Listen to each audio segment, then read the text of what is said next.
Programme ਲੈ ਕੇ ਹਾਜ਼ਰ ਹੋ ਚੁੱਕੇ ਹਾਂ ਅਪਡੇਟ ਕੈਲੀਫੋਰਨੀਆ। ਹਰਜੋਤ ਸਿੰਘ ਜੀ, ਸਵਾਗਤ ਹੈ ਜੀ ਆਇਆਂ ਨੂੰ। ਸਤਿ ਸ਼੍ਰੀ ਅਕਾਲ ਜੀ। ਸਤਿ ਸ਼੍ਰੀ ਅਕਾਲ, ਧੰਨਵਾਦ ਜੀ ਆਇਆਂ ਨੂੰ। ਪੰਜਾਬੀ ਰੇਡੀਓ ਯੂਐਸਏ ਦੇ ਜਿੰਨੇ ਵੀ ਸਰੋਤੇ ਸਾਡੇ ਸਾਰੇ ਹੀ AM ਸਟੇਸ਼ਨਸ, FM ਸਟੇਸ਼ਨਸ, ਘਰਾਂ ਦੇ ਵਿੱਚ ਰੇਡੀਓ ਸੈਟਸ ਦੇ ਰਾਹੀਂ, ਟੈਲੀਫੋਨ ਦੇ ਰਾਹੀਂ, ਫੇਸਬੁੱਕ, YouTube ਤੇ ਲਾਈਵ ਦੇਖ ਰਹੇ ਹੋ, ਸੁਣ ਰਹੇ ਹੋ, ਸਾਰਿਆਂ ਨੂੰ ਜੀ ਆਇਆਂ ਨੂੰ ਤੇ ਬਹੁਤ ਹੀ ਪਿਆਰ ਤੇ ਸਤਿਕਾਰ ਭਰੀ ਸਤਿ ਸ਼੍ਰੀ ਅਕਾਲ। ਸਰੋਤਿਓ, ਅੱਜ ਦਸੰਬਰ ਦੀ 19 ਤਰੀਕ ਆ, ਦਿਨ ਸ਼ੁੱਕਰਵਾਰ ਆ ਤੇ ਤੁਹਾਡੇ ਲਈ ਸ਼ਾਮ ਦਾ ਅਪਡੇਟ ਕੈਲੀਫੋਰਨੀਆ ਪ੍ਰੋਗਰਾਮ ਲੈ ਕੇ ਹਾਜ਼ਰ ਹੋਏ ਆ।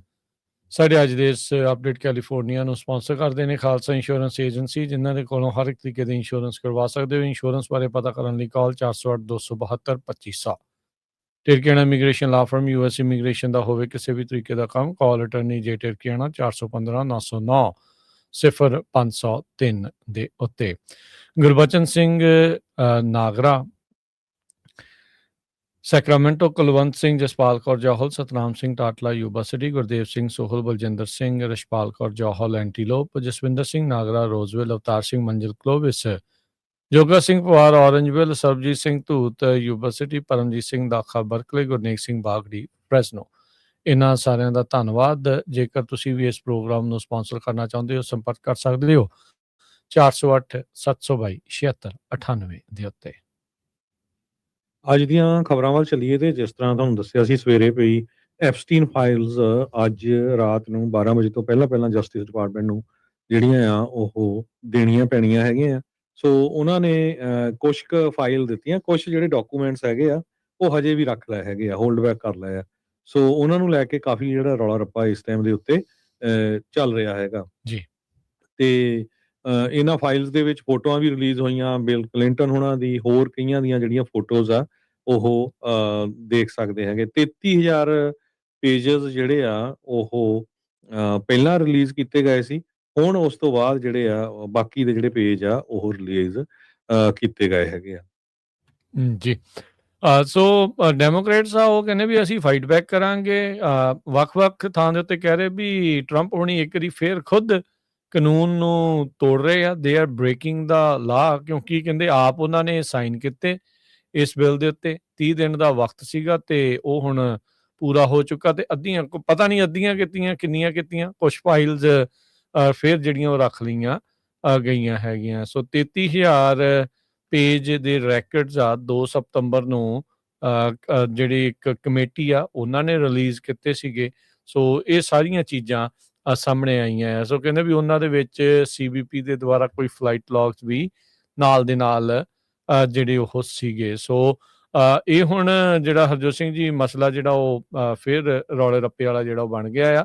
ਸੋ ਕਦੋਂ ਤੱਕ ਅਸਲ 'ਚ ਜਨਤਾ ਨੂੰ ਸਾਰੀਆਂ ਫਾਈਲਸ ਦਾ ਪਤਾ ਲੱਗੂਗਾ, ਇਹ ਦੇਖਣ ਵਾਲੀ ਗੱਲ ਰਹੇਗੀ। ਇਹਦੇ ਵਿੱਚ ਨਾਲ ਹਰਜੋਤ ਸਿੰਘ ਜੀ ਹੁਣ ਇਹ ਲੋਕਾਂ ਦੇ ਮਨਾਂ 'ਚ ਸਵਾਲ ਜਿਹੜਾ ਉਹ ਰਹਿ ਜਾਣਾ ਆ ਵੀ ਕੀ ਵਾਕਿਆ ਹੀ ਇਹਨਾਂ ਨੇ ਪੂਰੀਆਂ ਫਾਈਲਸ ਫਿਰ ਵੀ ਕੱਢ ਦਿੱਤੀਆਂ ਜਾਂ ਕੁਛ ਜਿਹੜੀਆਂ ਇਹਨਾਂ ਨੇ ਅਜੇ ਵੀ ਲਿਖਾ ਕੇ ਰੱਖ ਲਈਆਂ, ਈਵਨ ਦੋ ਜੇ ਦੂਜੀ ਵਾਰੀ ਵੀ ਬਾਕੀ ਰਹਿੰਦੀਆਂ ਫਾਈਲਸ ਇਹਨਾਂ ਦੇ ਕਹਿਣ ਮੁਤਾਬਕ ਉਹ ਰਿਲੀਜ਼ ਕਰ ਦੇਣ।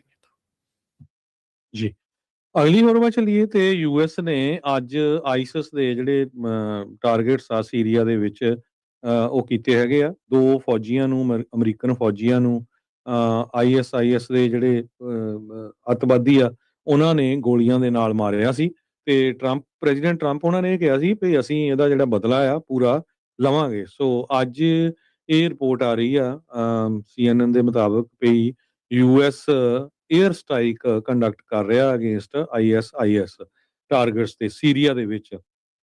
ਤੇ ਕਹਿੰਦੇ ਭਈ ਦਰਜਨਾਂ ਦੇ ਕਰੀਬ ਜਿਹੜੇ ਟਾਰਗੇਟ ਆ ਵੱਖ-ਵੱਖ ਲੋਕੇਸ਼ਨਾਂ ਦੇ ਉੱਤੇ ਸੈਂਟਰਲ ਸੀਰੀਆ ਦੇ ਵਿੱਚ ਕੀਤੇ ਗਏ ਹੈਗੇ ਆ। ਫਾਈਟਰ ਏਅਰਕ੍ਰਾਫਟ ਯੂਜ਼ ਕੀਤੇ ਗਏ ਆ, ਹੈਲੀਕਾਪਟਰਸ ਯੂਜ਼ ਕੀਤੇ ਗਏ ਆ, ਆਰਟਲਰੀ ਤੇ 70 ਦੇ ਕਰੀਬ ਟਾਰਗੇਟਸ ਨੂੰ ਸਟ੍ਰਕ ਕੀਤਾ ਗਿਆ ਹੈਗਾ। F-15 fighter jets, A-10 Thunderbolts, warthogs, Apache attack helicopters use ਕੀਤੇ ਗਏ ਆ ਆਈਸਿਸ ਦੀਆਂ ਜਿਹੜੀਆਂ ਪੋਜੀਸ਼ਨਸ ਆ ਸੀਰੀਆ ਦੇ ਵਿੱਚ ਉਹਨਾਂ ਦੇ ਉੱਤੇ। ਸੋ US ਦੀ ਸੈਂਟਰਲ ਕਮਾਂਡ ਨੇ ਕਿਹਾ ਆਪਰੇਸ਼ਨ ਜਿਹੜਾ ਇੱਕ ਮੈਸਿਵ ਸਟ੍ਰਾਈਕ ਹੈਗਾ ਆ, ਰਿਟੈਲੀਏਟਰੀ ਆ, ਜੋ ਸਾਡੇ 2 ਫੌਜੀਆਂ ਨੂੰ ਉਹਨਾਂ ਨੇ ਮਾਰਿਆ ਹੈਗਾ ਉਸ ਚੱਕਰ ਦੇ ਵਿੱਚ। ਸੋ ਹੈਗਸਤ ਨੇ ਵੀ ਫਰਾਈਡੇ ਅੱਜ ਜਿਹੜਾ ਅਨਾਉਂਸ ਕੀਤਾ ਸੀ ਕਿ ਫੋਰਸਸ ਨੇ already operation hockey strike Syria ਦੇ ਵਿੱਚ ਸ਼ੁਰੂ ਕਰ ਦਿੱਤਾ ਹੈ, ਜਿਹਦੇ ਨਾਲ ਅਸੀਂ ISIS ਦੇ ਫਾਈਟਰਸ ਨੂੰ ਪੂਰੀ ਤਰ੍ਹਾਂ ਐਲੀਮੀਨੇਟ ਕਰ ਦੇਵਾਂਗੇ। ਜੀ, ਸੋ ਕੁਛ ਵੀਕ ਪਹਿਲਾਂ ਪਿਛਲੇ ਵੀਕਐਂਡ ਹੀ ਹਰਜੋਤ ਸਿੰਘ ਜੀ ਬੜਾ ਖੂਨੀ ਵੀਕਐਂਡ ਸੀਗਾ। ਬਰਾਊਨ ਯੂਨੀਵਰਸਿਟੀ ਵਾਲਾ, ਆਸਟ੍ਰੇਲੀਆ ਵਾਲਾ ਤੇ ਸੀਰੀਆ ਦੇ ਵਿੱਚ ਅਮਰੀਕੀ ਜਿਹੜੇ ਫੌਜੀ ਆ, ਉਹਨਾਂ ਨੂੰ ਉੱਥੇ ਜਿਹੜਾ ਮਾਰਿਆ ਗਿਆ ਸੀ। ਇੱਕ ਆਈ ਥਿੰਕ ਪ੍ਰਾਈਵੇਟ ਕੰਟਰੈਕਟਰ ਸੀਗਾ। ਸੋ ਉਸ ਦਾ ਬਦਲਾ ਅੱਜ ਲਿਆ ਗਿਆ ਆ।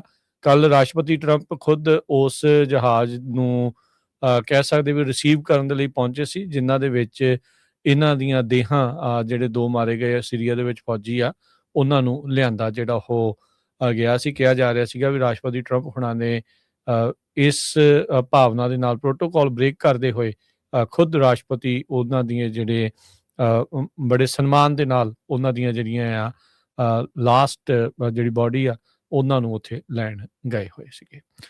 ਅਗਲੀ ਜਿਹੜੀ ਹਰਜੋਤ ਸਿੰਘ ਜੀ ਨਾਨ ਡੋਮਿਸਾਈਲਡ ਸੀਡੀਐਲਸ ਦੇ ਨਾਲ ਸੰਬੰਧਿਤ ਖਬਰ ਆ ਰਹੀ ਆ। ਕੈਲੀਫੋਰਨੀਆ ਦੇ ਵਿੱਚ ਨਾਨ ਡੋਮਿਸਾਈਲਡ ਜਿਹੜੇ ਸੀਡੀਐਲ ਆ, ਕਮਰਸ਼ੀਅਲ ਡਰਾਈਵਿੰਗ ਲਾਇਸੈਂਸ ਧਾਰਕਾਂ ਨੂੰ ਕੁਛ ਵੀ ਪਤਾ ਨਹੀਂ ਲੱਗ ਰਿਹਾ ਵੀ ਸਾਡੇ ਨਾਲ ਬਣ ਕੀ ਜਿਹੜਾ ਹੋ ਰਿਹਾ ਆ। ਇੱਕ ਦਿਨ ਆ ਜਿੱਦਾਂ ਪਿੰਗ ਪੋਂਗ ਦੀ ਬਾਲ ਹੁੰਦੀ ਆ ਨਾ, ਟੇਬਲ ਟੈਨਿਸ ਦੀ, ਜਿੱਦਾਂ ਕਹਿੰਦੇ ਆ ਵੀ ਇੱਕ ਵਾਰੀ ਖੱਬੇ ਇੱਕ ਵਾਰੀ ਸੱਜੇ, ਵਿਚਾਰੇ ਕਦੀ ਇੱਧਰ ਨੂੰ ਜਾਂਦੇ ਕਦੀ ਉੱਧਰ ਨੂੰ ਜਾਂਦੇ, ਸਮਝ ਨਹੀਂ ਆਉਂਦੇ। ਕੱਲ ਕੈਲੀਫੋਰਨੀਆ ਵਾਲੇ ਕੱਲ ਪਰਸੋਂ ਕਹਿ ਰਹੇ ਸੀਗੇ ਵੀ ਮਿਸ਼ਨ ਅਸੀਂ ਫਤਿਹ ਕਰ ਲਿਆ, ਅਸੀਂ ਜਿਹੜੇ ਕੈਲੀਫੋਰਨੀਆ ਦੇ ਨਾਨ ਡੋਮਿਸਾਈਲਡ ਸੀਡੀਐਲਸ ਆ ਉਹ ਤਰੀਕਾਂ ਨੂੰ ਸਹੀ ਕਰਕੇ ਰੀਇਸ਼ੂ ਜਿਹੜੇ ਉਹ ਕਰਾਂਗੇ। ਤੇ ਅੰਦਰ ਖਾਤੇ ਕਹਿੰਦੇ ਵੀ DOT ਦੀ ਤੇ DMV ਦੀ ਚੰਗੀ ਫਾਈਟ ਚੱਲ ਰਹੀ ਸੀ ਤੇ DOT ਨੇ ਬ੍ਰੇਕਾਂ ਲਾਤੀਆਂ ਇਹਨਾਂ ਦੇ ਇਸ ਫੈਸਲੇ ਦੇ ਉੱਤੇ। ਕੈਂਸਲ ਪਹਿਲੋਂ ਸੀਡੀਐਲਸ ਨਾਨ ਡੋਮਿਸਾਈਲਡ ਦੇ ਕੀਤੇ ਗਏ ਕੈਲੀਫੋਰਨੀਆ ਦੇ DMV ਦੇ ਦੁਆਰਾ। ਲੋਕਾਂ ਦੇ ਵਿੱਚ ਜਿਹੜੀ ਆ ਉਹ ਕਹਿ ਲਓ ਵੀ ਤੜਥੱਲੀ ਮਚ ਗਈ, ਭਾਈਦੜ ਮਚ ਗਈ ਵੀ ਪਤਾ ਨਹੀਂ ਕੀ ਹੋਣਾ। ਕਈ ਲੋਕ ਲਾਇਸੈਂਸ ਲੈ ਕੇ ਉੱਥੇ ਗਏ ਵੀ ਸਾਡਾ ਕੀ ਬਣੂਗਾ, ਉਹਨਾਂ ਦੇ ਲਾਇਸੈਂਸ ਉੱਥੇ ਰੱਖ ਲਏ ਗਏ। ਕਈਆਂ ਨੂੰ ਇਹ ਕਿਹਾ ਗਿਆ ਜਿਹਨਾਂ ਨੇ ਕਾਲ ਕਰਕੇ ਕੀਤੀ ਵੀ ਨਹੀਂ ਆ ਹੋ ਸਕਦਾ, ਨਹੀਂ ਹੋ ਸਕਦਾ। ਜਦੋਂ ਵੀ ਕੋਈ ਵੀ ਕਿਤੇ ਵੀ DMV ਦੇ ਵਿੱਚ ਜਾਂਦਾ ਸੀ, ਹਰ ਵਾਰੀ ਨਵਾਂ ਜਵਾਬ ਜਿਹੜਾ ਉੱਥੇ ਮਿਲਦਾ ਸੀਗਾ। DOT ਦੇ ਜਿਹੜੇ ਸਕੱਤਰ ਨੇ ਸ਼ੌਨ ਡਫੀ, ਉਹ ਬਾਰ-ਬਾਰ ਇਹ ਕਹਿ ਰਹੇ ਆ ਵੀ ਇੰਗਲਿਸ਼ ਲੈਂਗੁਏਜ ਦੀ ਐਨਫੋਰਸਮੈਂਟ ਕੈਲੀਫੋਰਨੀਆ ਕਰ ਨਹੀਂ ਰਿਹਾ। ਉਹਨੇ ਨਾਨ ਡੋਮਿਸਾਈਲਡ ਸੀਡੀਐਲਸ ਗਲਤ ਤਰੀਕੇ ਦੇ ਨਾਲ ਇਹਨਾਂ ਲੋਕਾਂ ਨੂੰ, ਉਹ ਇਲੀਗਲ ਇਮੀਗ੍ਰੈਂਟ ਜਿਹੜੇ ਇਹਨਾਂ ਦਾ ਨਾਮ ਲਾ ਕੇ ਵਰਤਦੇ ਆ ਵੀ ਉਹਨਾਂ ਨੂੰ ਦਿੱਤੇ ਆ, ਉਹ ਰੱਦ ਕਰਨੇ ਚਾਹੀਦੇ ਆ। ਫਿਰ ਇਵੈਂਚੁਅਲੀ DMV ਨੇ ਕਿਉਂਕਿ ਤਰੀਕਾਂ ਦਾ ਮਿਸਮੈਚ ਸੀਗਾ, ਉਹ ਨੈਸ਼ਨਲ ਲੈਵਲ ਦੇ ਉੱਤੇ ਹਾਈਲਾਈਟ ਹੋ ਗਿਆ, ਉਹਨਾਂ ਨੇ ਕੈਂਸਲ ਕਰਤੇ, ਚਿੱਠੀਆਂ ਘੱਲਤੀਆਂ, 60 ਦਿਨ ਦਾ ਵਕਤ ਜਿਹੜਾ ਉਹ ਦੇ ਦਿੱਤਾ ਸੀਗਾ। ਫਿਰ ਰੌਲਾ ਰੱਪਾ ਪਿਆ। ਫਿਰ DMV ਵਾਲੇ ਕਹਿੰਦੇ ਵੀ ਨਹੀਂ ਅਸੀਂ ਤਰੀਕਾ ਠੀਕ ਕਰਕੇ ਘੱਲ ਦਿੰਦੇ ਆ। ਇਹਨਾਂ ਨੇ ਕੱਲ ਚਿੱਠੀ ਲਿਖੀ ਤੇ DOT ਵਾਲਿਆਂ ਨੇ ਕਿਹਾ ਵੀ ਖਬਰਦਾਰ ਜੇ ਤੁਸੀਂ ਇਹ ਕੰਮ ਕੀਤਾ। ਸੋ ਹੁਣ FMCSA ਸਟਾਪ ਕਰ ਰਿਹਾ ਆ ਰੀਇਸ਼ੂ ਜਿਹੜਾ ਉਹ ਕਰਨ ਨੂੰ। ਸੋ ਬੇਸਿਕਲੀ ਜਿਹੜਾ ਹਰਜੋਤ ਸਿੰਘ ਜੀ ਕੈਲੀਫੋਰਨੀਆ ਦੇ ਵਿੱਚ ਨਾਨ ਡੋਮਿਸਾਈਲਡ ਸੀਡੀਐਲ ਧਾਰਕ ਨੇ, ਉਹਨਾਂ ਦਾ ਇਸ ਟਾਈਮ ਕੁਛ ਵੀ ਜਿਹੜਾ ਉਹ ਪਤਾ ਨਹੀਂ ਲੱਗ ਰਿਹਾ ਵੀ ਉਹਨਾਂ ਨੂੰ ਬਣਨਾ ਕੀ ਹੈਗਾ, ਵੀ ਆਉਣ ਵਾਲਾ ਭਵਿੱਖ ਉਹਨਾਂ ਦੇ ਲਈ ਕੀ ਜਿਹੜਾ ਉਹ ਆ ਰਿਹਾ ਹੈਗਾ ਆ। DMV ਦੀ ਆਪਣੀ ਵੈਬਸਾਈਟ ਦੇ ਉੱਤੇ ਉਹਨਾਂ ਨੇ ਅਪਡੇਟ ਨਹੀਂ ਸੀ ਕੀਤਾ ਵੀ ਉਹ ਰੀਇਸ਼ੂ ਕਰਨਗੇ, ਪਰ ਉਹਨਾਂ ਨੇ ਚਿੱਠੀ ਲਿਖ ਕੇ ਇਹ ਇਸ਼ਾਰਾ ਜਿਹੜਾ ਉਹ ਕੀਤਾ ਸੀ। ਕਈ ਨਿਊਜ਼ ਏਜੰਸੀਜ਼ ਦੇ ਵਿੱਚ ਇਹ ਰਿਪੋਰਟਿੰਗ ਜਿਹੜੀ ਹੋਈ ਆ। ਤੇ ਹੁਣ ਅੱਜ ਇੱਕ ਵਾਰੀ ਫੇਰ 19 ਤਰੀਕ ਨੂੰ ਓਵਰਡਰਾਈਵ ਮੈਗਜ਼ੀਨ, ਫਰੇਟ ਵੇਵਜ਼ ਤੇ ਹੋਰ ਬਹੁਤ ਸਾਰੇ ਜਿਹੜੇ ਨਿਊਜ਼ ਆਊਟਲੈਟਸ ਆ ਉਹ ਇਹ ਦੱਸ ਰਹੇ ਨੇ ਵੀ ਇਹ ਜਿਹੜਾ ਆਈਡੀਆ ਸੀਗਾ ਨਾਨ ਡੋਮਿਸਾਈਲਡ ਲਾਇਸੈਂਸ ਨੂੰ ਰੀਇਸ਼ੂ ਕਰਨ ਦਾ ਨਵੀਆਂ ਤਰੀਕਾਂ ਦੇ ਨਾਲ, ਅਪਡੇਟਡ ਤਰੀਕਾਂ ਦੇ ਨਾਲ, ਉਸ ਨੂੰ ਉਹਨਾਂ ਨੇ ਹੁਣ ਫੇਰ ਰੋਕ ਦਿੱਤਾ ਆ। ਉਸ ਦੇ ਉੱਤੇ ਇਹਨਾਂ ਨੇ ਫਿਰ ਹੁਣ ਪੌਜ਼ ਲਾ ਦਿੱਤਾ ਆ। ਸੋ ਸੀਡੀਐਲ ਧਾਰਕਾਂ ਨੂੰ ਜਿਹੜੇ ਨਾਨ ਡੋਮਿਸਾਈਲਡ ਆ, ਉਹਨਾਂ ਨੂੰ ਅਜੇ ਇਹ ਨਹੀਂ ਪਤਾ ਵੀ ਹੁਣ 60 ਦਿਨਾਂ ਬਾਅਦ ਜਦੋਂ ਤੋਂ ਉਹਨਾਂ ਨੂੰ ਚਿੱਠੀ ਮਿਲੀ ਆ ਫਿਰ ਹੁਣ ਲਾਇਸੈਂਸ ਕੈਂਸਲ ਹੋ ਜਾਣਗੇ, ਰੀਇਸ਼ੂ ਹੋ ਸਕਣਗੇ ਜਾਂ ਨਹੀਂ। ਰੋਜ਼ ਹੀ ਖੱਬੇ ਸੱਜੇ ਵਿਚਾਰਿਆਂ ਨੂੰ ਜਿਹੜਾ ਉਹ ਹੋਣਾ ਪੈ ਰਿਹਾ ਹੈਗਾ ਆ। ਸੋ ਇੱਕ ਵਾਰੀ ਫੇਰ ਕਲੀਅਰਲੀ ਦੱਸਦੇ ਜਾਈਏ, ਕੱਲ ਆਪਾਂ ਖਬਰ ਸਾਂਝੀ ਕੀਤੀ ਸੀ ਵੀ DMV ਨੇ ਕਹਿੰਦੇ ਵੀ ਅਸੀਂ ਇਸ਼ੂ ਕਰਨੇ ਸ਼ੁਰੂ ਕਰਤੇ ਆ 18 ਤਰੀਕ ਨੂੰ ਲਾਇਸੈਂਸ, ਉਹ 17,000 ਲੋਕਾਂ ਦੇ। ਅੱਜ ਇਹ ਖਬਰ ਆ ਗਈ ਹੈਗੀ ਆ, ਸਾਰੇ ਹੀ ਮੇਜਰ ਆਊਟਲੈਟਸ ਜਿਹੜੇ ਆ ਰਿਪੋਰਟ ਕਰ ਰਹੇ ਆ ਕਿ California delays plan to reissue commercial licences, drivers mired in uncertainty. So drivers ਵਿਚਾਰੇ ਅਨਸਰਟਨਟੀ ਦੇ ਵਿੱਚ ਹੈਗੇ ਆ। 20,000 ਦੇ ਕਰੀਬ ਕਹਿੰਦੇ ਲਾਇਸੈਂਸਸ ਹੈਗੇ ਆ, ਕਈਆਂ ਦੇ ਜਿਹੜੇ ਜਨਵਰੀ ਦੇ ਵਿੱਚ ਕੈਂਸਲ ਹੋ ਜਾਣੇ ਹੈਗੇ ਆ। ਬਹੁਤ ਸਾਰੇ ਇਹਨਾਂ ਦੇ ਵਿੱਚ ਪੰਜਾਬੀ ਮੂਲ ਦੇ ਵੀ ਜਿਹੜੇ ਡਰਾਈਵਰਸ ਹੈਗੇ ਆ। ਸੋ ਗੱਲ ਉਹੀ ਹੋਈ ਆ ਜਿਸ ਤਰ੍ਹਾਂ ਤੁਸੀਂ ਦੱਸਿਆ ਹੈ ਵੀ ਜਿਹੜੀ ਫੈਡਰਲ ਗਵਰਨਮੈਂਟ ਆ ਉਹ ਕਹਿ ਰਹੀ ਹੈ ਵੀ ਨਹੀਂ ਤੁਸੀਂ ਇਦਾਂ ਨਹੀਂ ਸ਼ੁਰੂ ਕਰ ਸਕਦੇ ਹੈਗੇ। ਹਾਲਾਂਕਿ ਸ਼ਾਨ ਡਫੀ ਹੁਣੀ ਅਨਾਉਂਸ ਕਰਤਾ ਵੀ ਨਿਊਯਾਰਕ ਜਿਹੜੀ ਸਟੇਟ ਆ ਉਹ ਵਰਸਟ ਅਫੈਂਡਰ ਆ ਇਨ ਨਾਨ ਡੋਮਿਸਾਈਲਡ। ਉਹ ਕਹਿੰਦੇ ਵੀ ਅੱਧੇ ਲਾਇਸੈਂਸ ਉਹਨਾਂ ਦੇ ਇਦਾਂ ਦੇ ਆ, ਉਹ ਉਹਨਾਂ ਨੇ ਤਾਂ ਇੱਥੋਂ ਤੱਕ ਪਰ ਉਹਨਾਂ ਨੇ ਇਹ ਕਿਹਾ ਸ਼ਾਨ ਡਫੀ ਨੇ ਕੈਲੀਫੋਰਨੀਆ ਹੈਡ ਫਾਈਨਲੀ ਕਮ ਅਰਾਊਂਡ। ਸੋ ਇਹਦਾ ਮਤਲਬ ਇਹ ਉਹ ਕਹਿੰਦੇ ਆ ਵੀ ਕੈਲੀਫੋਰਨੀਆ ਵਾਲੇ ਹੁਣ ਸਾਡੇ ਨਾਲ ਐਗਰੀ ਕਰ ਰਹੇ ਆ ਤੇ ਉਹਨਾਂ ਨੇ 17,000 ਲਾਇਸੈਂਸ ਪੁੱਲ ਕੀਤੇ ਆ ਤੇ ਜਦੋਂ ਉਹਨਾਂ ਦਾ ਕਹਿੰਦੇ ਪੈਸੇ ਅਸੀਂ ਹੈਲਡ ਕੀਤਾ when we have held money over California's head, they have been willing to at least tell us that they are working on coming into compliance. ਸੋ ਇਹ ਆ ਦੇਖੋ ਵੀ ਜਿਹੜਾ ਹਰਜੋਤ ਸਿੰਘ ਜੀ ਆ ਜਿਹੜੀ ਓਵਰਡਰਾਈਵ ਮੈਗਜ਼ੀਨ ਨੇ ਲਿਖਿਆ, ਕਹਿੰਦੇ ਵੀ California has been working with DOT behind closed doors to come into compliance. So ਤੁਹਾਨੂੰ ਹੋਰ ਕੁਝ ਦਿਖਾ ਰਹੇ ਆ ਕੈਲੀਫੋਰਨੀਆ ਵਾਲੇ, DMV ਵਾਲੇ। ਹੋ ਸਕਦਾ ਵੀ ਇਹ ਚਿੱਠੀ ਜਿਹੜੀ ਇਹਨਾਂ ਨੇ ਕੱਲ ਲਿਖੀ ਹੈ ਜਿਹਦੇ ਵਿੱਚ ਕਹਿੰਦੇ ਵੀ ਰੀਇਸ਼ੂ ਕਰਨਾ, ਵੀ ਇਹ ਇੱਕ ਸ਼ਗੂਫਾ ਹੀ ਉਹਨਾਂ ਨੇ ਛੱਡਿਆ ਹੋਵੇ, ਇਵੈਂਚੁਅਲੀ ਉਹਨਾਂ ਨੇ ਨਾ ਹੀ ਕਰਨੀ ਸੀਗੀ। ਸੋ ਕਹਿੰਦੇ ਵੀ ਬਿਹਾਈਂਡ ਕਲੋਜ਼ ਡੋਰਸ DOT ਦੇ ਨਾਲ ਕੰਪਲਾਇੰਸ ਦੇ ਲਈ ਮਿਲੀਅਨਸ ਆਫ ਡਾਲਰ ਜਿਹੜੇ ਇਹਨਾਂ ਨੂੰ ਫੈਡਰਲ ਸਰਕਾਰ ਦੇ ਜਿਹੜੇ ਮਿਲਣੇ ਆ ਉਹ ਕਿਤੇ ਲੂਜ਼ ਨਾ ਕਰ ਜਾਣ, ਇਸ ਖਾਤਰ ਉਹਨਾਂ ਨੇ 17,000 20,000 ਬੰਦੇ ਜਿਹੜੇ ਉਹਨਾਂ ਦੇ ਹਿਸਾਬ ਨਾਲ ਸੂਲੀ ਤੇ ਵੀ ਉਹਨਾਂ ਨੂੰ ਚਾੜਨੇ ਪੈ ਜਾਣ, ਬਲੀ ਦਾ ਬੱਕਰਾ ਵੀ ਬਣਾਉਣਾ ਪੈ ਜਾਵੇ, ਤਾਂ ਉਹਨਾਂ ਦੇ ਲਈ ਕੋਈ ਵੱਡੀ ਜਿਹੜੀ ਉਹ ਗੱਲ ਨਹੀਂ ਹੋਊਗੀ।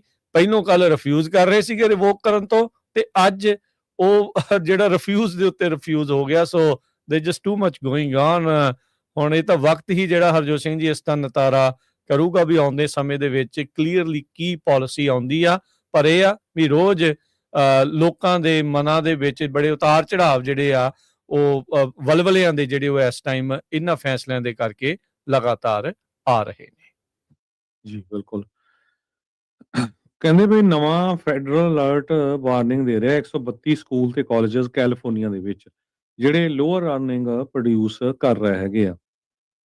ਇਸ ਮਹੀਨੇ ਤੋਂ ਜਿਹੜੇ ਪ੍ਰੋਸਪੈਕਟਿਵ ਸਟੂਡੈਂਟਸ ਆ ਜੋ 132 ਦੇ ਕਰੀਬ ਕੈਲੀਫੋਰਨੀਆ ਦੇ ਕਾਲਜਸ ਜਿਨ੍ਹਾਂ ਦੇ ਵਿੱਚ ਕਾਸਮੈਟੋਲੋਜੀ ਸਕੂਲਸ ਹੈਗੇ ਆ, ਮਿਊਜ਼ਿਕ ਕੰਜ਼ਰਵੇਟਰੀ ਆ, ਈਵਨ ਬਾਰਸਟੋ ਕਮਿਊਨਿਟੀ ਕਾਲਜ ਆ, ਉਹਨਾਂ ਦੇ ਵਾਰਨਿੰਗ ਆਈ ਆ ਵੀ ਇਹਨਾਂ ਦੇ ਜਿਹੜੇ ਅਲਮਨਾਈ ਆ ਜਿਹੜੇ ਉੱਥੋਂ ਪੜ੍ਹਦੇ ਆ ਉਹ ਬੜੀ ਘੱਟ ਜਿਹੜੇ ਆ ਅਰਨਿੰਗ ਕਰਦੇ ਹੈਗੇ ਆ। ਪਲੱਸ ਉਹਨਾਂ ਦੀ ਜਿਹੜੀ ਫੈਡਰਲ ਫਾਈਨੈਂਸ਼ੀਅਲ ਏਡ ਆ ਉਹ ਦੇਖਣੀ ਚਾਹੀਦੀ ਹੈ, ਉਹ ਚੈੱਕ ਹੋਣੀ ਚਾਹੀਦੀ ਆ।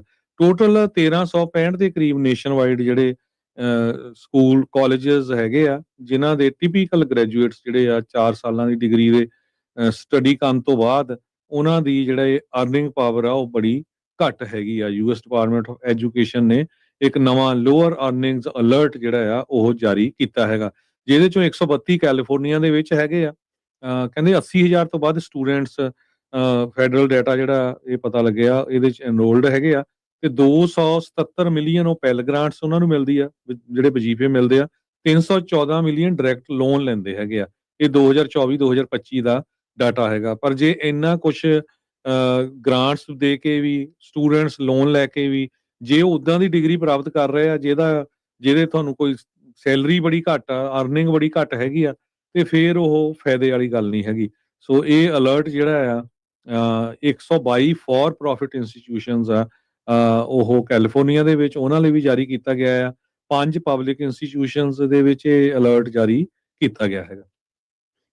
ਜੀ ਅਗਲੀ ਜਿਹੜੀ ਹਰਜੋਤ ਸਿੰਘ ਜੀ ਗੱਲ ਕਰਦੇ ਜਾਈਏ, ਅੱਜ ਰਾਸ਼ਟਰਪਤੀ ਟਰੰਪ ਹੁਣਾਂ ਨੇ ਇੱਕ ਐਗਜ਼ੈਕਟਿਵ ਆਰਡਰ ਸਾਈਨ ਕਰ ਦਿੱਤਾ ਜਿਸ ਦੇ ਨਾਲ ਮੈਰੀਜੁਆਨਾ ਭੰਗ ਜਿਹੜਾ ਆ ਉਸ ਨੂੰ ਕਲਾਸ 1 ਤੋਂ ਕਲਾਸ 3 ਸਕੈਜੂਲ 1 ਤੋਂ ਸਕੈਜੂਲ 3 ਕੈਟਾਗਰੀ ਦੇ ਵਿੱਚ ਪਾ ਦਿੱਤਾ ਗਿਆ। ਅਮਰੀਕਾ ਦੇ ਵਿੱਚ ਜੇ ਸਭ ਤੋਂ ਖਤਰਨਾਕ ਡਰੱਗਸ ਜਿਹੜੇ ਮੰਨੇ ਜਾਂਦੇ ਆ ਉਹਨਾਂ ਨੂੰ ਸਕੈਜੂਲ 1 ਡਰੱਗ ਦੇ ਤੌਰ ਦੇ ਉੱਤੇ ਰੱਖਿਆ ਗਿਆ ਸੀ। ਜਿੱਦਾਂ ਆਪਾਂ ਨੂੰ ਪਤਾ ਵੀ ਕੈਲੀਫੋਰਨੀਆ ਸਮੇਤ 2 ਦਰਜਨ ਤੋਂ ਵੱਧ ਅਮਰੀਕਾ ਦੇ ਸੂਬੇ ਅਜਿਹੇ ਆ ਜਿਨ੍ਹਾਂ ਨੇ ਮੈਰੀਜੁਆਨਾ ਭੰਗ ਉਸ ਦਾ ਰੀਕ੍ਰੀਏਸ਼ਨਲ ਯੂਜ਼ ਅਲਾਓ ਕੀਤਾ ਹੈਗਾ ਆ। ਸੋ US ਕੰਟਰੋਲਡ ਸਬਸਟੈਂਸਿਸ ਦੇ ਸਕੈਜੂਲ 1 ਦੇ ਵਿੱਚ ਮੈਰੀਜੁਆਨਾ ਸੀਗੀ। ਪਿਛਲੇ ਦਿਨਾਂ ਦੇ ਵਿੱਚ ਇਹ ਚਰਚਾ ਸ਼ੁਰੂ ਹੋਈ ਸੀ ਵੀ ਟਰੰਪ ਹੁਣੀ ਇਸ ਨੂੰ ਸਕੈਜੂਲ 3 ਡਰੱਗ ਬਣਾ ਦੇਣਗੇ। ਉਹਨਾਂ ਨੇ ਇਹ ਹਵਾਲਾ ਦਿੱਤਾ ਵੀ ਮੈਰੀਜੁਆਨਾ ਦੇ ਉੱਤੇ ਰਿਸਟ੍ਰਿਕਸ਼ਨਸ ਇਸ ਲਈ ਇਹ ਹਟਾਈਆਂ ਜਾ ਰਹੀਆਂ ਆ ਕਿਉਂਕਿ ਮੈਡੀਕਲ ਜਿਹੜੇ ਯੂਜ਼ ਦੇ ਵਿੱਚ ਇਹਦੇ ਨਾਲ ਸੰਬੰਧਿਤ ਇਹ ਕਿੱਦਾਂ ਜਿਹੜੇ ਹੋਰ ਬਿਮਾਰੀਆਂ ਦੇ ਇਲਾਜ ਦੇ ਵਿੱਚ ਵਰਤਿਆ ਜਾ ਸਕਦਾ ਹੈਗਾ ਆ, ਇਸ ਦੀ ਰਿਸਰਚ ਕਰਨ ਦੇ ਲਈ ਸੁਖਾਲਤਾ ਆਵੇਗੀ। ਇਸ ਲਈ ਇਸ ਨੂੰ ਸਕੈਜੂਲ 3 ਡਰੱਗ ਦੇ ਵਿੱਚ ਲਿਆ ਦਿੱਤਾ ਜਾਵੇਗਾ। ਸੋ ਜਿਹੜੇ ਕਾਮਨ ਪ੍ਰਿਸਕ੍ਰਿਪਸ਼ਨ ਪੇਨ ਕਿਲਰ ਜਿੱਦਾਂ ਟੈਲੋਨੋਲ ਹੁੰਦੀ ਜਿਹਦੇ ਵਿੱਚ ਕੋਡੀਨ ਹੁੰਦੀ ਆ ਉਹ ਸਕੈਜੂਲ 3 ਡਰੱਗ ਹੁੰਦੇ ਆ। ਸੋ ਮੈਰੀਜੁਆਨਾ ਵੀ ਹੁਣ ਟੈਲੋਨੋਲ ਵਾਲੀ ਕੈਟਾਗਰੀ ਸ਼੍ਰੇਣੀ ਦੇ ਵਿੱਚ ਪਾ ਦਿੱਤੀ ਗਈ ਆ। ਸੋ ਇਸ ਦਾ ਮਤਲਬ ਕੀ ਹੋਊਗਾ?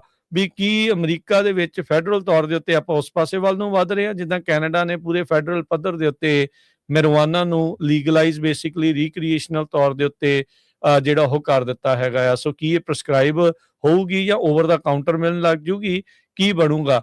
ਹੁਣ ਜਿੱਥੇ ਜਿੱਥੇ ਹਰਜੋਤ ਸਿੰਘ ਜੀ ਰੌਲਾ ਪੈਂਦਾ ਸੀਗਾ ਵੀ ਮੈਰਿਜੁਆਨਾ ਦੇ ਤੁਸੀਂ ਕੈਫੇ ਨਹੀਂ ਖੋਲ ਸਕਦੇ ਜਾਂ ਇਦਾਂ ਨਹੀਂ ਹੋਣਾ, ਮਨਟੀਕੇ ਦੇ ਵਿੱਚ ਕਿੰਨਾ ਰੌਲਾ ਪੈਂਦਾ ਜਿਹੜਾ ਹੋ ਰਿਹਾ ਆ, ਕਈ ਲੋਕ ਹੱਕ 'ਚ ਸੀ, ਕਈ ਜਿਹੜੇ ਉਹ ਅਗੇਂਸਟ ਸੀਗੇ। ਸੋ ਹੁਣ ਟਰੰਪ ਹੋਣਾ ਨੇ ਇਸ ਨੂੰ ਸਕੈਜੂਲ 3 ਡਰੱਗ ਦੇ ਵਿੱਚ ਪਾ ਦਿੱਤਾ ਆ। ਹੋਪਫੁਲੀ ਇਹ ਸਿਰਫ ਜਿਹੜੀ ਰਿਸਰਚ ਦੇ ਲਈ ਹੋਵੇ, ਆਮ ਰੀਕ੍ਰੀਏਸ਼ਨਲ ਯੂਜ਼ ਦੇ ਲਈ ਨਾ ਹੋਵੇ, ਨਹੀਂ ਤਾਂ ਚੌਂਚ ਫੇਰੇ ਹਰਜੋਤ ਸਿੰਘ ਜੀ ਧੂੰਆਂ ਹੀ ਜਿਹੜਾ ਉੱਠਦਾ ਇਸ ਦਾ ਜਿਹੜਾ ਨਜ਼ਰ ਆਊਗਾ। ਸੇਮ ਥਿੰਗ ਹੀ ਆ ਉੱਦਾਂ ਜਿੱਦਾਂ ਸ਼ਰਾਬ ਤੇ ਜਿਹੜੀ ਨਿਕੋਟੀਨ ਆ, ਜਿਹੜੀ ਸਮੋਕ ਆ, ਜਿਹਨੂੰ ਸਿਗਰਟਾਂ ਬੀੜੀਆਂ ਕਹਿ ਲਓ, ਵੀ ਉਹ ਉਸ ਕੈਟਾਗਰੀ ਵਾਲੇ ਪਾਸੇ ਨੂੰ ਤਾਂ ਨਹੀਂ ਇਹ ਜਿਹੜਾ ਵੱਧ ਰਹੀ, ਪਰ ਅੱਜ ਇਸ ਦੀ ਕਹਿ ਸਕਦੇ ਆ ਵੀ ਕੰਟਰੋਲਡ ਸਬਸਟੈਂਸ ਲਿਸਟ ਦੇ ਵਿੱਚ ਇਸ ਦੀ ਸ਼੍ਰੇਣੀ ਨੂੰ ਘਟਾ ਦਿੱਤਾ ਗਿਆ ਆ। ਟਰੰਪ ਹੋਣਾ ਨੇ ਅੱਜ ਇਸ ਦੇ ਬਾਬਤ ਐਗਜ਼ੈਕਟਿਵ ਆਰਡਰ ਸਾਈਨ ਕਰ ਦਿੱਤਾ। ਕੈਲੀਫੋਰਨੀਆ ਦੇ ਵਿੱਚ ਬਹੁਤ ਸਾਰੇ ਜਿਹੜੇ ਲਾਜ਼ ਆ ਉਹ ਨਵੇਂ ਬਣਨ ਜਾ ਰਹੇ ਆ ਜਨਵਰੀ 1 ਤੋਂ। ਤੇ ਆਪਾਂ ਕੱਲ ਕਿਹਾ ਸੀ ਤੁਹਾਨੂੰ ਹਰ ਰੋਜ਼ ਆਪਾਂ 1-2 ਲਾ ਜਿਹੜੇ ਆ ਸ਼ੇਅਰ ਕਰਿਆ ਕਰਾਂਗੇ। ਕੱਲ ਆਪਾਂ ਪਲਾਸਟਿਕ ਬੈਗ ਵਾਲਾ ਕੀਤਾ ਸੀ ਤੇ ਜਿਹੜਾ ban on single use of plastic bags ਉਹ ਪੂਰਾ ਹੋ ਜਾਊਗਾ। ਤੇ ਅੱਜ ਜਿਹੜਾ ਡਿਸਕਸ ਕਰਦੇ ਮਿਨੀਮਮ ਵੇਜ SB 3 ਦੇ ਮੁਤਾਬਕ ਮਿਨੀਮਮ ਵੇਜ ਹੁਣ ਕੈਲੀਫੋਰਨੀਆ 'ਚ $16.90 ਪਰ ਆਵਰ ਹੈਗੀ ਆ ਅਕੋਰਡਿੰਗ ਟੂ ਇਨਫਲੇਸ਼ਨ। ਸੋ ਇਹ ਇਸ ਤੋਂ ਬਿਨਾਂ tip theft enforcement under SB 648 ਇਹ ਜਿਹੜਾ ਬਿੱਲ ਆ ਇਹਦੇ ਮੁਤਾਬਕ ਜਿਹੜੇ EMPLOYEES ਕੰਮ ਕਰਦੇ ਆ ਉੱਦਾਂ ਦੀ ਜਗ੍ਹਾ ਤੇ, ਜਿੱਦਾਂ ਰੈਸਟੋਰੈਂਟ ਲਾ ਲਓ ਫੋਰ ਐਗਜ਼ਾਮਪਲ, ਲੋਕ ਟਿਪ ਦਿੰਦੇ ਹੈਗੇ ਆ। ਜੇ EMPLOYER ਉਹਨਾਂ ਨੂੰ ਟਿਪ ਨਹੀਂ ਦਿੰਦਾ ਤੇ ਉਹ ਸਿਵਲ ਐਕਸ਼ਨ ਜਿਹੜਾ ਫਾਈਲ ਕਰ ਸਕਦੇ ਹੈਗੇ ਓਵਰ ਟਿਪਸ ਜਿਹੜੇ EMPLOYEES ਹੈਗੇ ਆ, ਤੇ ਉਹਨਾਂ ਨੂੰ ਸਾਈਟੇਸ਼ਨਸ ਵੀ ਜਿਹੜੀਆਂ ਮਿਲ ਸਕਦੀਆਂ ਹੈਗੀਆਂ। ਤੇ California labour commissioner can investigate. So ਧਿਆਨ ਨਾਲ ਸੁਣ ਲਓ, ਜਿਹੜੇ ਹੁਣ ਕੋਈ ਰੈਸਟੋਰੈਂਟਾਂ 'ਚ ਕੰਮ ਕਰਦੇ ਆ, ਮੈਕਡੋਨਲ ਜਾਂ ਹੋਰ ਕਿਤੇ ਵੀ, ਜਦੋਂ ਕੋਈ ਟਿਪ ਦਿੰਦਾ ਹੈਗਾ ਆ ਤੇ ਜੇ ਉਹ ਜਿਹੜਾ ਸਰਵ ਕਰਨ ਵਾਲਾ ਬੰਦਾ ਆ ਉਹ ਜਾਂ ਉਹਨਾਂ ਦੇ ਪੂਰੀ ਟੀਮ ਨੂੰ ਜਿੰਨੇ ਉਹ ਟਿਪ ਵਾਲੇ ਪੈਸੇ ਨਹੀਂ ਮਿਲਦੇ, ਤੇ ਜਿਹੜੇ ਬਿਜ਼ਨਸ ਓਨਰਸ ਆ ਉਹਨਾਂ ਦੇ ਉੱਤੇ ਜਿਹੜਾ ਸਿਵਲ ਐਕਸ਼ਨ ਲਿਆ ਜਾਊਗਾ ਲੇਬਰ ਕਮਿਸ਼ਨਰ ਵੱਲੋਂ। ਉਹ ਇਨਵੈਸਟੀਗੇਟ ਕਰੂਗੇ, ਸਾਈਟੇਸ਼ਨਸ ਇਸ਼ੂ ਕਰੂਗੇ। ਸੋ ਇਹ 2 minimum wage, tip theft enforcement, ਇਹ ਜਿਹੜੇ 2 ਲਾ ਆ ਅੱਜ ਆਪਾਂ ਡਿਸਕਸ ਕਰ ਲਏ ਹੈਗੇ। ਜੀ ਬਿਲਕੁਲ। ਹਰਜੋਤ ਸਿੰਘ ਜੀ ਅਗਲੀ ਖਬਰ ਕਰਦੇ ਜਾਈਏ। ਜਿੱਦਾਂ US ਨੇ ਕਿਹਾ ਸੀਗਾ, ਆਪਾਂ ਨੂੰ ਪਤਾ ਵੀ ਇਮੀਗ੍ਰੇਸ਼ਨ ਜਿਹੜੇ ਜੱਜ ਆ ਉਹਨਾਂ ਦੀ ਕਾਫੀ ਛਾਂਟੀ ਕੀਤੀ ਗਈ ਸੀ, ਖਾਸ ਕਰਕੇ ਉਹਨਾਂ ਜੱਜਿਸ ਦੀ ਜਿਹੜੇ ਜ਼ਿਆਦਾ ਅਸਾਈਲਮ ਦੇ ਕੇਸ ਅਪਰੂਵ ਕਰ ਰਹੇ ਸੀ। ਉਹਨਾਂ ਦੀ ਜਗ੍ਹਾ ਦੇ ਉੱਤੇ ਜਿਹੜੇ ਆਰਮੀ ਦੇ ਵਕੀਲ ਸੀਗੇ ਉਹਨਾਂ ਨੂੰ ਜੱਜ ਦੇ ਤੌਰ ਦੇ ਉੱਤੇ ਲਾਇਆ ਗਿਆ ਸੀ। ਹੁਣ ਇੱਕ US ਆਰਮੀ ਲਾਇਰ ਜੋ ਕਿ ਇਮੀਗ੍ਰੇਸ਼ਨ ਜੱਜ ਦੇ ਤੌਰ ਦੇ ਉੱਤੇ ਲਾਇਆ ਗਿਆ ਸੀਗਾ, ਉਸ ਨੂੰ ਵੀ ਫਾਇਰ ਕਰ ਦਿੱਤਾ ਗਿਆ ਆ। ਕਾਰਨ ਇਹ ਬਣਿਆ, ਕ੍ਰਿਸਟੋਫਰ ਡੇ ਜੋ ਇਮੀਗ੍ਰੇਸ਼ਨ ਜੱਜ ਦੇ ਤੌਰ ਦੇ ਉੱਤੇ ਭੂਮਿਕਾ ਨਿਭਾ ਰਹੇ ਸੀ, ਅਜੇ ਮਹੀਨਾ ਵੀ ਨਹੀਂ ਹੋਇਆ ਸੀ ਉਹਨਾਂ ਨੂੰ ਕੰਮ ਕਰਦਿਆਂ ਨੂੰ, ਕਹਿੰਦੇ ਕਿਉਂਕਿ ਟਰੰਪ ਉਹਨਾਂ ਦੇ ਡੈਪੂਟੇਸ਼ਨ ਏਜੰਡੇ ਦੇ ਉਲਟ ਜਿਹੜੇ ਉਹ ਚੱਲ ਰਹੇ ਸੀ। ਉਹਨਾਂ ਦੇ ਦੁਆਰਾ ਕਹਿੰਦੇ ਵੀ ਮਾਈਗ੍ਰੈਂਟਸ ਨੂੰ ਅਸਾਈਲਮ ਜ਼ਿਆਦਾ ਗ੍ਰਾਂਟ ਕੀਤਾ ਜਾ ਰਿਹਾ ਸੀ ਹਾਈ ਰੇਟ ਦੇ ਉੱਤੇ। ਇਹ US ਆਰਮੀ ਰਿਜ਼ਰਵ ਲਾਇਰ ਸੀਗੇ ਤੇ ਫੈਡਰਲ ਇਮੀਗ੍ਰੇਸ਼ਨ ਜੱਜ ਜਿਹੜਾ ਇਹਨਾਂ ਨੂੰ ਬਣਾਇਆ ਗਿਆ ਸੀ, ਤੇ ਕਹਿੰਦੇ ਵੀ ਅੱਜ ਇਹਨਾਂ ਨੂੰ ਵੀ ਜੌਬ ਤੋਂ ਇਹਨਾਂ ਦੀ ਛੁੱਟੀ ਕਰ ਦਿੱਤੀ ਗਈ ਆ। ਐਸੋਸੀਏਟਡ ਪ੍ਰੈਸ ਇਸ ਦੇ ਬਾਰੇ ਕਨਫਰਮ ਜਿਹੜੀ ਉਹ ਦੱਸ ਰਹੀ ਆ, ਕਹਿੰਦੇ ਵੀ ਇਹ ਪਤਾ ਨਹੀਂ ਆ ਵੀ ਕਿੱਦਣ ਕਿਉਂ ਜਿਹੜਾ ਉਹ ਕਲੀਅਰ ਨਹੀਂ ਆ ਵੀ ਕਿਉਂ ਫਾਇਰ ਕੀਤਾ ਗਿਆ, ਪਰ ਮੰਨਿਆ ਇਹ ਜਾ ਰਿਹਾ ਆ ਵੀ ਕਿਉਂਕਿ ਉਹ ਟਰੰਪ ਉਹਨਾਂ ਦੇ ਡੈਪੂਟੇਸ਼ਨ ਏਜੰਡੇ ਦੇ ਨਾਲ ਮੇਲ ਨਹੀਂ ਸੀ ਖਾ ਰਿਹਾ ਤੇ ਜ਼ਿਆਦਾ ਜਿਹੜੇ ਕੇਸ ਆ ਉਹ ਪ੍ਰੂਵ ਕਰ ਰਿਹਾ ਸੀ, ਉਹਦੇ ਕਰਕੇ ਇਸ ਨੂੰ ਬਾਹਰ ਦਾ ਰਸਤਾ ਜਿਹੜਾ ਉਹ ਦਿਖਾਇਆ ਗਿਆ ਹੈਗਾ ਆ। 11 ਕੇਸ ਨਵੰਬਰ ਦੇ ਵਿੱਚ ਕਨਕਲੂਡ ਕੀਤੇ ਸੀ, ਜਿਨ੍ਹਾਂ ਵਿੱਚ ਉਹਨਾਂ ਨੇ ਕਈਆਂ ਨੂੰ ਅਸਾਈਲਮ ਦਿੱਤਾ ਤੇ ਕਈਆਂ ਨੂੰ ਕਈ ਛੋਟਾਂ ਜਿਹੜੀਆਂ ਰਿਲੀਫ ਆ ਉਹ ਦਿੱਤੀਆਂ ਤਾਂ ਜੋ US ਦੇ ਵਿੱਚ ਰਹਿ ਸਕਣ 6 ਵਾਰੀ। 11 ਚੋਂ 6 ਬੇਸਿਕਲੀ 50% ਤੋਂ ਵੱਧ ਉਹਨਾਂ ਨੇ ਪੋਜ਼ਿਟਿਵ ਮਾਈਗ੍ਰੈਂਟਸ ਦੇ ਹੱਕ ਦੇ ਵਿੱਚ ਫੈਸਲਾ ਜਿਹੜਾ ਉਹ ਸੁਣਾਇਆ। ਇਸ ਕਰਕੇ ਕਹਿੰਦੇ ਵੀ ਸ਼ਾਇਦ ਇਹਨਾਂ ਦੀ ਹੁਣ ਛੁੱਟੀ ਜਿਹੜੀ ਉਹ ਕਰ ਦਿੱਤੀ ਗਈ ਆ। ਪੀਟ ਹੈਗਸਥ ਹੋਣਾ ਨੇ ਇਹ ਦੱਸਿਆ ਸੀ ਵੀ ਜਿਹੜੇ ਆਰਮੀ ਦੇ ਲਾਇਰਸ ਆ 600 ਦੇ ਤਕਰੀਬਨ, ਉਹਨਾਂ ਨੂੰ ਹੁਣ ਇਮੀਗ੍ਰੇਸ਼ਨ ਦੇ ਕੇਸ, ਅਸਾਈਲਮ ਦੇ ਕੇਸ ਜਿਹੜੇ ਆ ਉਹਨਾਂ ਦੀ ਸੁਣਵਾਈ ਲੈਣ ਦੇ ਲਈ ਤਿਆਰ ਕੀਤਾ ਜਾ ਰਿਹਾ ਤੇ ਵੱਖ-ਵੱਖ ਥਾਵਾਂ ਦੇ ਉੱਤੇ ਲਾਇਆ ਆ। ਮਾਈਗ੍ਰੈਂਟ ਐਡਵੋਕੇਸੀ ਗਰੁੱਪਸ ਨੇ ਇਸ ਚੀਜ਼ ਦੀ ਵਿਰੋਧਤਾ ਕੀਤੀ ਆ, ਇਸ ਨੂੰ ਮਾੜਾ ਕਦਮ ਜਿਹੜਾ ਉਹ ਦੱਸਿਆ ਆ। ਇਮੀਗ੍ਰੇਸ਼ਨ ਲਾਇਰਸ ਦੀ ਛੁੱਟੀ ਕਰਨਾ ਉਹਨਾਂ ਨੇ ਮਾੜਾ ਜਿਹੜਾ ਉਹ ਦੱਸਿਆ, ਨਾਟ ਲਾਇਰਸ ਦੀ, ਜੱਜਿਸ ਦੀ, ਤੇ ਉਹ ਉਸ ਨੂੰ ਲੈ ਕੇ ਚਰਚਾ ਜਿਹੜੀ ਉਹ ਚੱਲ ਰਹੀ ਸੀ, ਉਸੇ ਦਰਮਿਆਨ ਇਸ ਦੀ ਵੀ ਜਿਹੜੀ ਹੁਣ ਛੁੱਟੀ ਕਰ ਦਿੱਤੀ ਗਈ ਆ। ਅਗਲੀ ਖਬਰ ਵੱਲ ਚੱਲੀਏ ਤੇ ਕੈਲੀਫੋਰਨੀਆ ਦੀ ਜਿਹੜੀ ਪੋਪੂਲੇਸ਼ਨ ਆ ਉਹ ਕਹਿੰਦੇ ਵੀ ਕਾਫੀ ਸਲੋ ਹੋਈ ਹੈਗੀ ਆ। ਸੈਕਰਾਮੈਂਟੋ 'ਚ ਇਨਕਰੀਜ਼ ਹੋਈ ਆ, ਸੈਨ ਫਰਾਂਸਿਸਕੋ ਦੇ ਵਿੱਚ ਲਗਭਗ ਫਲੈਟ ਰਹੀ ਆ। ਪਿਛਲੇ ਜੇ 12 ਮਹੀਨਿਆਂ ਦਾ ਰੈਕੋਰਡ ਦੇਖਿਆ ਜਾਵੇ 19,200 ਲੋਕ ਕੈਲੀਫੋਰਨੀਆ 'ਚ ਆਏ ਆ, ਐਡ ਕੀਤੇ ਗਏ ਆ 0.05%, ਤੇ ਅੱਜ ਦੀ ਡੇਟ 'ਚ 39 ਮਿਲੀਅਨ ਪੋਪੂਲੇਸ਼ਨ ਆ ਸਾਡੀ ਸਟੇਟ ਜਿਹੜੀ ਕੈਲੀਫੋਰਨੀਆ ਦੀ। ਸੈਨ ਫਰਾਂਸਿਸਕੋ ਦੇ ਵਿੱਚ 300 ਲੋਕ ਸਿਰਫ ਐਡ ਹੋਏ ਆ। ਕਹਿੰਦੇ ਇੱਕ ਟਾਈਮ ਦੇ ਉੱਤੇ 8,42,500 ਰੈਜ਼ੀਡੈਂਟ ਸੀ ਤੇ 30,000 residents below it's pre pandemic peak ਤੋਂ ਆ। ਜਦੋਂ ਕੋਵਿਡ ਆਈ ਸੀ ਉਹ ਤੋਂ ਜੇ ਦੇਖਿਆ ਜਾਵੇ ਹੁਣ 30,000 ਲੋਕ ਜਿਹੜੇ ਆ ਸੈਨ ਫਰਾਂਸਿਸਕੋ ਦੇ ਵਿੱਚ ਘੱਟ ਹੈਗੇ ਆ। ਸੋ ਕੈਲੀਫੋਰਨੀਆ ਦੇ ਵਿੱਚ ਲੋਕ ਆਏ ਜ਼ਰੂਰ ਆ, ਬਹੁਤ ਸਾਰੇ ਜਿਹੜੇ ਸ਼ਹਿਰ ਆ ਉਹਨਾਂ ਦੀ ਪੋਪੂਲੇਸ਼ਨ ਘੱਟ ਰਹੀ ਆ, ਕੋਈ ਜਿਹੜੇ ਸ਼ਹਿਰ ਆ ਉਹ ਉਹਨਾਂ ਦੀ ਪੋਪੂਲੇਸ਼ਨ ਵੱਧ ਰਹੀ ਹੈਗੀ। ਸਮਾਂ ਹਰਜੋਤ ਸਿੰਘ ਜੀ ਪ੍ਰੋਗਰਾਮ ਦਾ ਤੇ ਸਮਾਪਤ। ਇੱਕ ਖਬਰ ਜ਼ਰੂਰ ਆਪਾਂ ਸਾਂਝੀ ਕਰਨੇ ਚਾਹੁੰਦੇ ਆ ਜਾਂਦੇ ਜਾਂਦੇ, ਨਾਲੇ ਉਹ ਇੰਸ਼ੋਰੈਂਸ ਦੇ ਨਾਲ ਰਿਲੇਟਡ ਆ, ਜਿੰਨੇ ਵੀ ਸਰੋਤੇ ਸੁਣ ਰਹੇ ਹੈਗੇ ਆ। ਕੈਲੀਫੋਰਨੀਆ ਦੇ ਜਿਹੜੇ ਹੈਲਥ ਇੰਸ਼ੋਰੈਂਸ ਦੇ ਪ੍ਰੀਮੀਅਮ ਆ ਉਹ ਕਾਫੀ ਵੱਧ ਰਹੇ ਆ, ਕਈਆਂ ਦੇ ਡਬਲ ਹੋ ਰਿਹਾ, ਕਈਆਂ ਦੇ ਟ੍ਰਿਪਲ, ਕਈਆਂ ਦੇ 4 ਟਾਈਮ ਵੀ ਜ਼ਿਆਦਾ ਹੋ ਰਿਹਾ ਹੈਗੇ ਆ। ਤੇ ਰਿਪਬਲਿਕਨਸ ਨੇ ਆਪਣਾ ਹੀ ਜਿਹੜਾ ਬਿੱਲ ਆ ਉਹ ਪਾਸ ਕਰ ਦਿੱਤਾ ਹੈਗਾ ਹੈਲਥ ਕੇਅਰ ਦਾ ਪੈਕੇਜ, ਪਰ ਉਹਦੇ 'ਚ ਕੋਈ ਡਿਟੇਲ ਨਹੀਂ ਹੈਗੀ ਕੁਛ ਵੀ। ਉਹਦਾ ਕੋਈ ਰਿਲੇਸ਼ਨ ਨਹੀਂ ਰੱਖਿਆ ਉਹਨੇ ACA ਦੇ ਨਾਲ, ਜਿਹੜਾ ਓਬਾਮਾ ਕੇਅਰ ਸੀਗੀ। ਸੋ ਹੁਣ ਆਲਰੇਡੀ ਉਹ ਰਿਸੈਸ ਤੇ ਚੱਲ ਜਾਣੇ ਆ, ਸੋ ਲੱਗਦਾ ਨਹੀਂ ਵੀ ਜਿਹੜੇ ਸਬਸਿਡੀਜ਼ ਆ ਉਹ ਮਿਲਣਗੀਆਂ। ਸੋ ਉਸ ਕਰਕੇ ਜਿਹੜੇ ਰੇਟਸ ਆ ਵਧੇ ਆ, ਤੁਹਾਨੂੰ ਚਿੱਠੀਆਂ ਆਉਣੀਆਂ ਸ਼ੁਰੂ ਹੋ ਗਈਆਂ ਆ, ਤੇ ਪਲੀਜ਼ ਆਪਣੇ ਆਪਣੇ ਇੰਸ਼ੋਰੈਂਸ ਏਜੰਟ ਨੂੰ ਕਾਲ ਕਰਕੇ ਪਲਾਨਸ ਚੇਂਜ ਕਰਾ ਲਓ, ਕਿਉਂਕਿ ਘੱਟ ਡਿਡਕਟੀਬਲ ਵਾਲੇ ਕਰਾ ਲਓ ਜਾਂ ਸੌਰੀ ਹਾਈ ਡਿਡਕਟੀਬਲ ਵਾਲੇ ਕਰਾ ਲਓ, ਤਾਂ ਕਿ ਤੁਹਾਡਾ ਜਿਹੜਾ ਪ੍ਰੀਮੀਅਮ ਆ ਉਹ ਘੱਟ ਜਾਏ। ਤੇ ਜੇ ਤੁਹਾਨੂੰ ਕਿਸੇ ਤਰ੍ਹਾਂ ਦੇ ਇੰਸ਼ੋਰੈਂਸ ਦੀ ਜ਼ਰੂਰਤ ਹੈਗੀ ਆ ਹੈਲਥ ਇੰਸ਼ੋਰੈਂਸ ਦੇ ਲਈ, ਤੇ ਤੁਸੀਂ ਖਾਲਸਾ ਇੰਸ਼ੋਰੈਂਸ ਏਜੰਸੀ ਕਾਲ ਕਰ ਸਕਦੇ ਹੋ। ਸਾਡਾ ਲਾਇਸੈਂਸ ਨੰਬਰ 0F89805 ਆ। ਸੈਨ ਹੋਜ਼ੇ ਆਫਿਸ ਦੇ ਵਿੱਚ ਮੰਡੇ ਟੂ ਸੈਚਰਡੇ 9 ਵਜੇ ਤੋਂ 6 ਵਜੇ ਤਾਈਂ ਹੁੰਦੇ ਆ। ਸੈਚਰਡੇ ਥੋੜਾ ਜਿਹਾ ਲੇਟ 10 ਵਜੇ ਤੋਂ ਲੈ ਕੇ 6 ਵਜੇ ਤਾਈਂ ਆ। ਸੋ ਕੱਲ ਨੂੰ ਸਾਡਾ ਆਫਿਸ ਖੁੱਲ੍ਹਾ ਆ। ਕਈ ਵਾਰੀ ਛੁੱਟੀ ਹੁੰਦੀ ਆ, ਸਰੋਤਿਆਂ ਨੂੰ ਨਹੀਂ ਕੰਮ ਤੇ ਜਾਂਦੇ, ਤੇ ਤੁਹਾਨੂੰ ਹੈਲਥ ਇੰਸ਼ੋਰੈਂਸ ਦੇ ਨਾਲ ਕੋਈ ਵੀ ਕੁਐਸਚਨ ਹੋਇਆ ਤੇ ਤੁਸੀਂ ਆਫਿਸ 408-272-2500 ਤੇ ਕਾਲ ਕਰ ਸਕਦੇ ਆ। ਤੁਹਾਡੀ ਜਿਹੜੀ ਪਲਾਨ ਆ ਉਹ ਡਿਸਕਸ ਕਰ ਸਕਦੇ ਹੈਗੇ ਆ, ਜੇ ਰੇਟਸ ਵਗੈਰਾ ਵਧੇ ਹੈਗੇ ਆ। ਤੇ ਬਾਕੀ ਸਵੇਰੇ ਵੀ ਆਪਾਂ ਕਵਰ ਕੀਤਾ ਸੀ ਵੀ ਸਾਰੀ ਅਪਡੇਟ ਕਰ ਲਓ ਇਨਫੋਰਮੇਸ਼ਨ ਆਪਣੀ। ਐਡਰੈਸ ਚੇਂਜ ਆ, ਫੈਮਿਲੀ ਸਾਈਜ਼ ਚੇਂਜ ਹੈਗੀ ਆ, ਕਿਸੇ ਦਾ ਫੈਮਿਲੀ ਮੈਂਬਰ ਐਡ ਹੋਇਆ, ਕਿਸੇ ਦਾ ਮੂਵ ਹੋ ਗਿਆ ਹੈਗਾ, ਇਨਕਮ ਤੁਹਾਡੀ ਵੱਧ ਘੱਟ ਹੋਈ ਹੈਗੀ ਆ, ਕੋਈ ਲੇ ਆਫ ਹੋ ਗਿਆ। ਸੋ ਬਹੁਤ ਚੇਂਜਸ ਹੁੰਦੀਆਂ ਹੈਗੀਆਂ। ਸੋ ਬਿਲਕੁਲ health insurance, Obama care, covered California, Medicare, medical ਦੇ ਲਈ ਕੋਈ ਵੀ ਕੁਐਸਚਨ ਹੈਗਾ ਕੈਲੀਫੋਰਨੀਆ ਦੇ ਵਿੱਚ ਕਿਤੇ ਵੀ ਤੁਸੀਂ ਰਹਿੰਦੇ ਆ ਤਾਂ ਕਾਲ ਕਰ ਲਿਓ 408-272-2500 ਤੇ। ਜੀ, ਤੇ ਜਾਂਦੇ ਜਾਂਦੇ ਮਾਰਕੀਟਸ ਦੀ ਗੱਲ ਕਰਦੇ ਜਾਈਏ। ਡਾਓ ਜੋਨ ਅੱਜ 100 ਤੇ 83 ਪੁਆਇੰਟ ਵੱਧ ਕੇ 48,135 ਤੇ ਬੰਦ ਹੋਇਆ। S&P 60 ਪੁਆਇੰਟ ਵੱਧ ਕੇ 6835, ਨੈਸਡੈਕ 301 ਪੁਆਇੰਟ ਵੱਧ ਕੇ 23,308 ਦੇ ਉੱਤੇ। ਸੋਨੇ ਦਾ ਭਾਅ 4300 ਤੇ $69 ਪ੍ਰਤੀ ਟਰੋਏ ਆਉਂਸ। ਕੱਚੇ ਤੇਲ ਦੀ ਕੀਮਤ $57 ਪ੍ਰਤੀ barrel. 10 year yield 4.14%। Crypto currency 'ਚ ਬਿਟਕੋਇਨ 88,034 ਤੇ ਇਥੀਰੀਅਮ $2975 ਦੇ ਬਰਾਬਰ ਚੱਲ ਰਿਹਾ ਹੈ। ਇੱਕ $1 ਦੇ ਬਰਾਬਰ ਇੰਡੀਆ ਦੇ 99 ਰੁਪਏ ਤੇ 58 ਪੈਸੇ ਰਹੇ ਆ। ਇੱਕ $1 ਦੇ ਬਰਾਬਰ ਪਾਕਿਸਤਾਨ ਦੇ 280 ਰੁਪਏ ਤੇ 20 ਪੈਸੇ। ਇੱਕ $1 ਦੇ ਬਰਾਬਰ ਕੈਨੇਡਾ ਦੇ $1 ਤੇ 38 ਸੈਂਟ। ਇੱਕ ਵਾਰੀ ਫੇਰ ਜਾਂਦੇ ਜਾਂਦੇ ਦੱਸਦੇ ਜਾਈਏ ਜਿੰਨੇ ਵੀ ਜਿਹੜੇ ਸਾਡੇ ਸਰੋਤੇ ਹੈਗੇ ਆ, ਤੁਸੀਂ ਸਾਡੇ ਸਾਰੇ ਹੀ AM ਤੇ FM ਸਟੇਸ਼ਨਸ ਜਿਹੜੇ ਲਾਸ ਐਂਜਲਸ ਦੀਆਂ ਪਹਾੜੀਆਂ ਤੋਂ ਲੈ ਕੇ ਰੈਡਿੰਗ ਤੱਕ ਤੁਸੀਂ ਸੁਣ ਸਕਦੇ ਹੈਗੇ ਆ। ਉਸ ਤੋਂ ਬਿਨਾਂ ਤੁਸੀਂ ਸੋਸ਼ਲ ਮੀਡੀਆ ਦੇ ਉੱਤੇ ਫੇਸਬੁੱਕ, YouTube, ਇਹਨਾਂ ਸਾਰਿਆਂ ਦੇ ਉੱਤੇ ਪ੍ਰੋਗਰਾਮ ਸੁਣ ਸਕਦੇ ਆ। ਪੰਜਾਬੀ ਰੇਡੀਓ USA ਦੀ ਐਪ ਜ਼ਰੂਰ ਡਾਊਨਲੋਡ ਕਰੋ ਵੱਧ ਤੋਂ ਵੱਧ।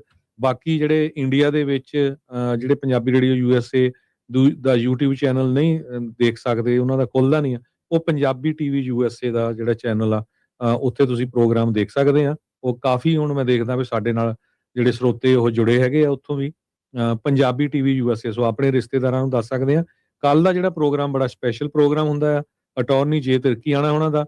ਇਸ ਹਫ਼ਤੇ ਵੀ ਬਸ ਇਮੀਗ੍ਰੇਸ਼ਨ ਹੀ ਹੋਈ ਆ। ਤੁਹਾਡੇ ਸਾਹਮਣੇ ਕਿੰਨੇ ਰੂਲ ਜਿਹੜੇ ਚੇਂਜ ਹੋ ਰਹੇ ਆ। ਅੱਜ ਮੈਂ ਇੱਕ ਪੜ੍ਹਦਾ ਸੀ ਤੇ ਇੱਕ ਮੈਗਾ ਦਾ ਬੜਾ ਤਗੜਾ ਲੀਡਰ ਆ, ਉਹ ਤਾਂ ਕਹਿੰਦਾ ਵੀ ਸਾਰੀ ਇਮੀਗ੍ਰੇਸ਼ਨ ਜਿਹੜੀ ਬੰਦ ਹੋਣੀ ਚਾਹੀਦੀ ਆ। ਸੋ ਇਮੀਗ੍ਰੇਸ਼ਨ ਦੇ ਮਾਮਲੇ ਦੇ ਵਿੱਚ ਕੀ ਚੇਂਜਸ ਆ ਰਹੀਆਂ, ਕੀ ਕੁਛ ਹੋ ਰਿਹਾ, ਉਹ ਕੱਲ ਨੂੰ ਤੁਸੀਂ ਸਵੇਰੇ 9 ਵਜੇ ਤੋਂ ਲੈ ਕੇ 11 ਵਜੇ ਤਾਈਂ ਜਿਹੜਾ ਅਟਾਰਨੀ ਜੇ ਤਿਰਕੀਆਣਾ ਉਹਨਾਂ ਦਾ ਸ਼ੋਅ ਹੁੰਦਾ ਆ, ਉਹ ਜ਼ਰੂਰ ਜੁਆਇਨ ਕਰਿਆ ਕਰੋ। ਆਪਣੇ ਦੋਸਤ ਮਿੱਤਰ ਰਿਸ਼ਤੇਦਾਰਾਂ ਨੂੰ ਵੱਧ ਤੋਂ ਵੱਧ ਜਿਹੜੇ ਆ ਲਿੰਕ ਭੇਜੋ, ਤਾਂ ਕਿ ਉਹ ਜਿਹੜੇ ਸਾਰਾ ਪ੍ਰੋਗਰਾਮ ਆ ਸੁਣ ਸਕਣ, ਹੋਰ ਕਿਸੇ ਦਾ ਜਿਹੜਾ ਕੋਈ ਨਾ ਕੋਈ ਜਿਹੜਾ ਫਾਇਦਾ ਹੋ ਜਾਏ। ਜੀ, ਸੋ ਮਿਲਾਂਗੇ ਅਗਲੀ ਵਾਰ। ਸਭ ਨੂੰ ਪਿਆਰ ਭਰੀ ਸਤਿ ਸ਼੍ਰੀ ਅਕਾਲ। ਸਤਿ ਸ੍ਰੀ ਅਕਾਲ।